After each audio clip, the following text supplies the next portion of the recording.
guys, welcome back to the channel and welcome back to another episode.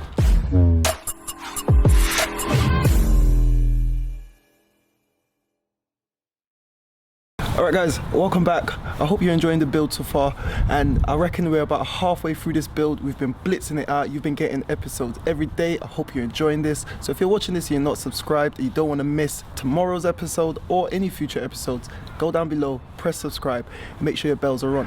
And guys, like I said, you're going to get a full price update on everything, and I'm not holding anything back from you guys. So far, like I said, I've spent $750 on the car, $150 on delivery. I've spent about 200 quid on parts, and I got that donor car in the last episode. I haven't actually paid for that car yet, but I'm gonna have to pay for it afterwards. All I can say is that entire breaker car was under 500 quid, so I'm still not breaking the bank. I'm still under £1,500 so far in the total spend for this build, and like I said, I don't want to go over 2k. Do you guys think I can do it? Let me know what you think in the comments down below. Right, let's have a little bit of an update on what we've done so far.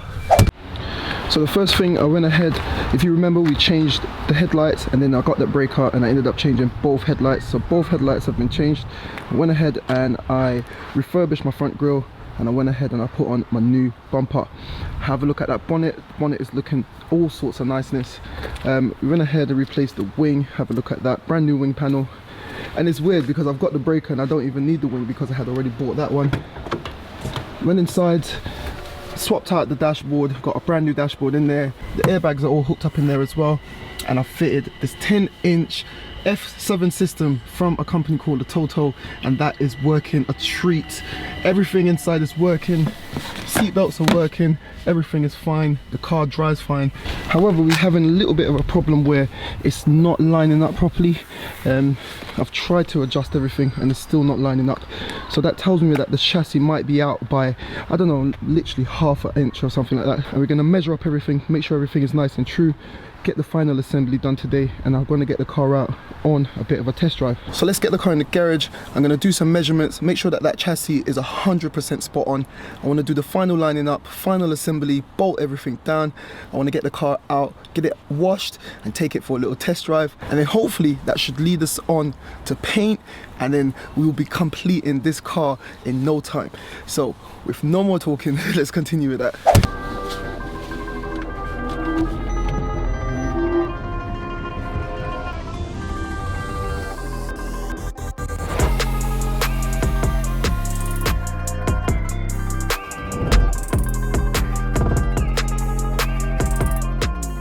Alright guys, so now that the car's in the garage, I want to show you some issues that we've come across.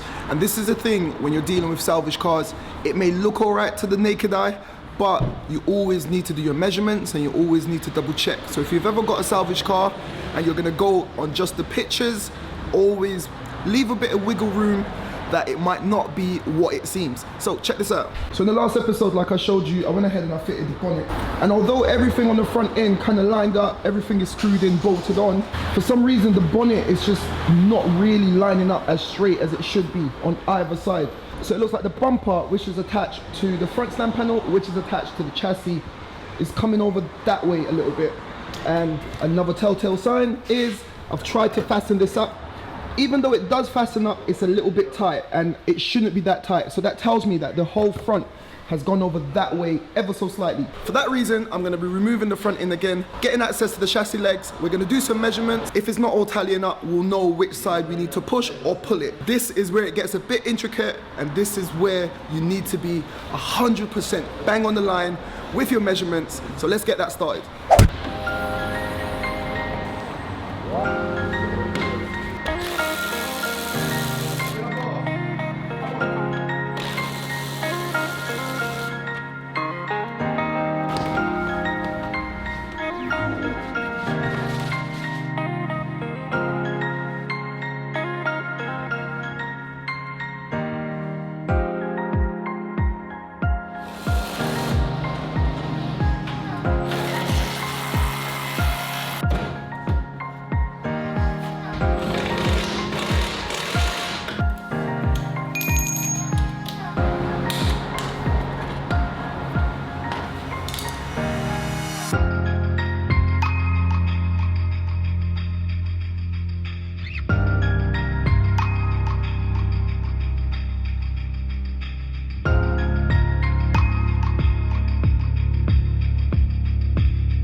Alright guys, with a little bit of pushing and pulling, we've got everything on the front end lining up a little bit better now, and I'm happy with that. I can do some final lining up when it comes to paint on the wing.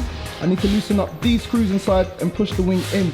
But for now, everything is fine. Headlight is nice and secure. I'm just gonna put this headlight in, secure everything on that side, slap the bumper back on, and then we'll be getting the car out, take it to get it washed. Yeah, man!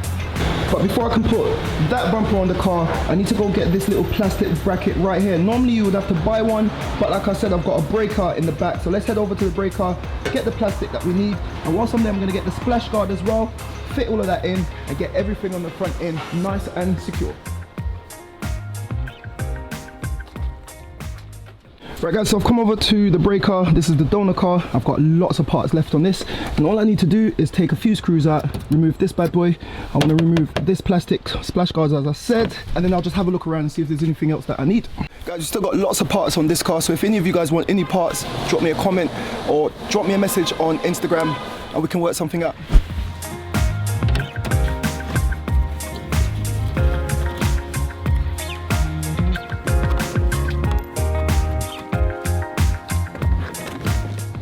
There you have it guys, the joys of having a breaker. So I've gone ahead, I've got my 2 bumper clips, I've got my passenger side splash guard, and whilst I was there I went ahead and took the engine under tray with both front splash guards as well. So let's go ahead and get all of this stuff, put it on the car.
Guys, have a look at that. Can you hear it? The engine is purring. Let me know what you think of the work that I've done today. This episode, we've made another milestone and we're just getting through so much work on this car, and I'm doing it all myself. Some people might say it's only an A3, but it's an A3 with a lot of hard work, love and graft put into it. Akil, what do you think? Yeah? Milk bottle. Guys, this is Akil's new car. Have a look. Gallon, yeah? It's a 2003, what is it, E55? So guys, he's laughing at my little 1.4 pot. That is what you call the engine. Look at the size of that. Bloody hell, start it up.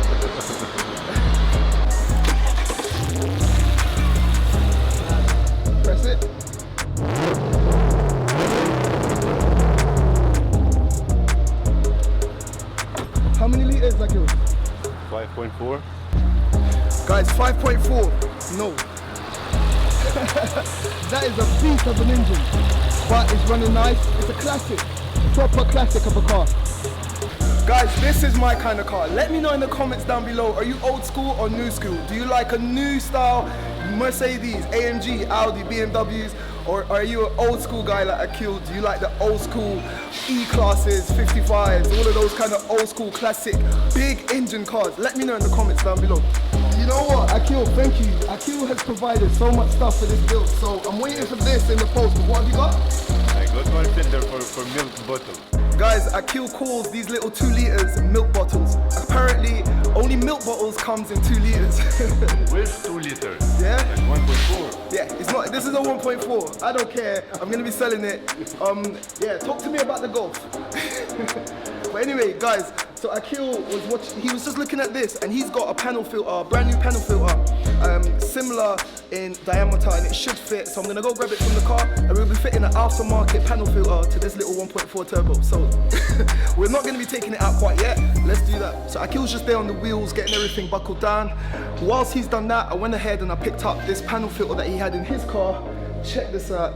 So this was not part of the plan, but this is how it goes. I was just talking to Akil, as I said, and he said he's got one. So we're gonna have to do a slight modification to the existing bracket so it can take this one. So let's do that, get it on the car, and get the car outside. Very nice, man. So guys, this is the existing bracket from the car, but it's got this little connector thing. There's nothing connected into that hole, as you can see. So we're gonna have to just cut it off right here so that can sit flush, and then it's gonna go on like so. And then that should be able to go straight on to the car. Did they write it here popcorn, yeah? Proform. So it's a Proform panel filter. So that should give it at least what? Another. That should give it another 1,000 horsepower. Nah, joking. It should give it about 1 to 2 more brake. But that's not the aim for this car. It's just about getting the car to a nice standard and getting it on the road. So let's do that.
This original bracket, we get to retain the vacuum holes from the original bracket as well, and we get to maintain everything as stock, but it's going to have that performance filter in.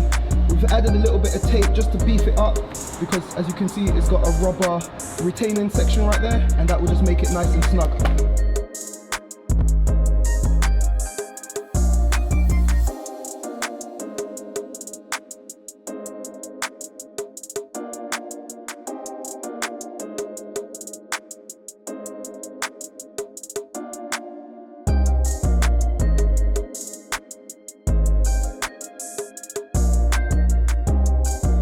Have a listen, let's see what this performance filter sounds like on a 1.4 turbo.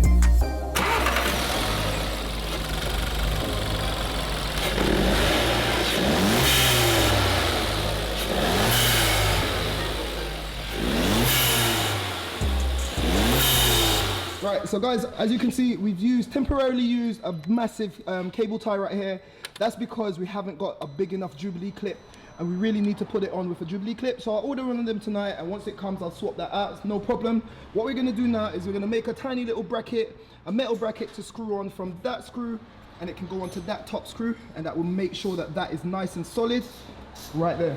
So we found this old one in the garage. We've taken off the metal bracket from that, and now we're gonna adjust it and make it work for what we need it to do.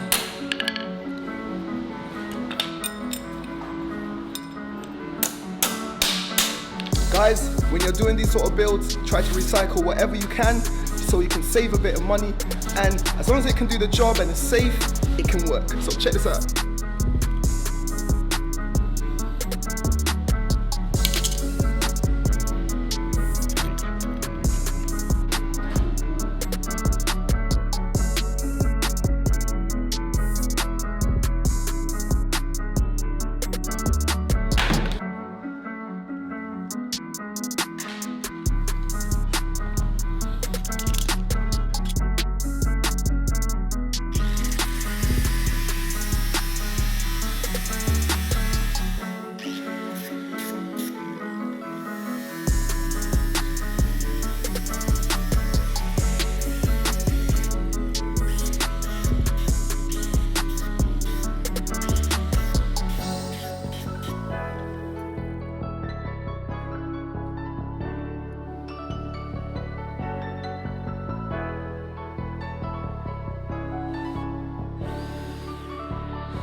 Yeah. Nice. You have to check to the other one. With that one, they bring the air. Yeah, so there's one plastic that goes in, One little channels here. the air to the filter. Yes, channel air, yes. Yeah, we have to look for that on the breaker. Look that one. 100% there's one on the breaker car. What you need and that one. Get fresh air. Yeah.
Guys, have a look. A little over a week, we've gone from completely smashed to completely ripping. Today's episode was another milestone. We've done the front end, we've done that lovely performance filter. We did so much and everything is running fine, everything's working fine. Let me know what you think. Drop me a comment down below. I will respond to all my comments. I'm very happy. So we went ahead, we fixed the fog lights. We went ahead, we've done everything around the car. Yeah, there's nothing more for me to say. Let me know what you think about the way I'm rolling out these episodes. It's Thursday today, so you're getting an episode every single day, and the car is almost complete. In the next episode, we're going to be continuing the lining up process, getting the car ready for bodywork, get it ready for paint, and at some point I've got an appointment booked for the new windscreen to come in. But guys, I really want to know what you think of this car, of this build. I'm doing this build simply to show that you guys, you can do it without spending an arm and a leg. So far I've only spent about around the £1,300 mark, and this is a 2010 facelift Audi A3 with a value, a book value, obviously if it wasn't written off, but there's got a book value of around the £5,000 mark. I don't want anywhere close to that, but there's a big margin for profit with little outlays so far. Obviously I know that I'm a bit lucky to get a donor car, but that donor car was completely out of the blue. I never planned for it. So that's why I've got stuff like 2 wings and 2 headlights and stuff like that. It's still very doable and you can do it at home, and this is proof. You're seeing everything. So guys, it's been a long old day and this is where we're going to be ending this episode. I hope you enjoyed it, and if you did, please, I really appreciate it. Go down below, press the like button, and if you're watching this and you're not subscribed, go down below again, press that subscribe button and make sure your bell notifications are on, because we got plenty more episodes on this car, and I've got a lot of future builds coming as well, so you don't want to miss out on that. In the next episode, it's all about the prep for the paint, plus we'll be sorting out a lot of other little bits and bobs around the car and getting it to look 100% before we put this car up for sale, and then I'm going to be giving you a full price breakdown, so you don't want to miss any of that. It's been a long old day. I'm off to park the car up, so like I always say, keep it moving and I'll see you in the next one. Guys, before you go, we've got a massive update on this one. If you haven't seen the build on this car, go in my playlist, check out the build on this car.